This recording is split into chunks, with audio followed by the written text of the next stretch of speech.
Pohádek vám prináša jedinečnú kolekciu 60 najlepších večerníčkov.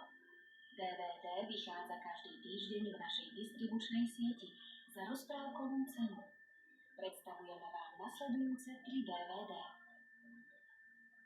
Se vám jednou najsem palučku udělá taková divná mlha.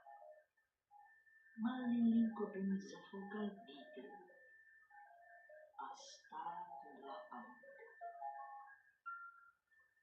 Teď ani nevím, jak se jmenuju. A co?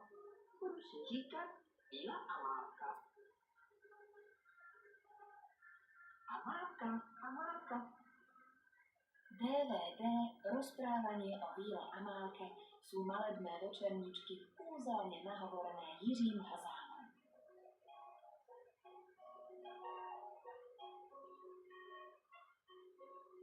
Už za týždeň môžete kúpiť deťom takmer 2-hodinové DVD Rozprávanie o Bíle Amálke.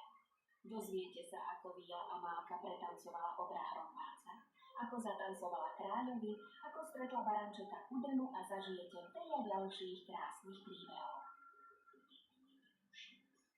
Jak je to všechno zničit? Ať nezničíme je ženský předek, když mrazí uši do uši. DVD Medvedíci 2 vychádza už za 2 týždne. Dvaja malí medvedíci, Honzík a Eliška, sa s verou vrhajú do objavovania života, pri ktorom putujú Šumavou, Brdami a Českým krasom. Kúpte deťom ďalší obľúbený večerníček Medvedíci 2 od Václava Chalouka s podmanivou hudbou Samsona Líka. Mám jemný oříšek, pásky a ocásy, dlouhé vousy, otázky modré oči a hezký čumáček. Volají na mne, pojď sem očko, a já nejdu, protože nejsem žádný očko, ale pocourek modro očko. Se mnou tu žije dvojice. Je hrozně veliký, je chodí jen pozadí. Po 4 běhá jen když chce, aby si s ním hrál. Dvojnožec má tlapky docela holé a nedovede škrábnout ani zedrace. Aha, musím dávat pozor, aby mi něco neudělal.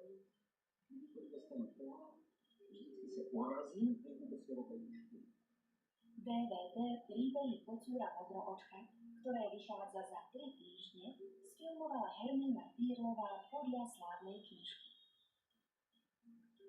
Když se už oba na sebe mračí nebo dlouho, ustoupím já, protože vždycky ustoupí ten vůdcovší. Utešte deti obľúbenými príbehmi Kocúra Modroočka s Bielovousom, s Rzundom, s Kiki, s Dvojnožcom a ďalšími štvornohými priateľmi.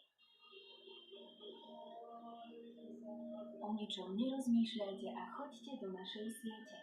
Aj vy máte teraz jedinečnú príležitosť zozbierať pre svoje deti kolekciu 60 najlepších večerníčkov. Na nič nečakajte, hľadajte svoje obľúbené rozprávky s obrázkom večerníčka a naplňte týmito kúzelnými príbehmi rodinnú pokladnicu rozprávok.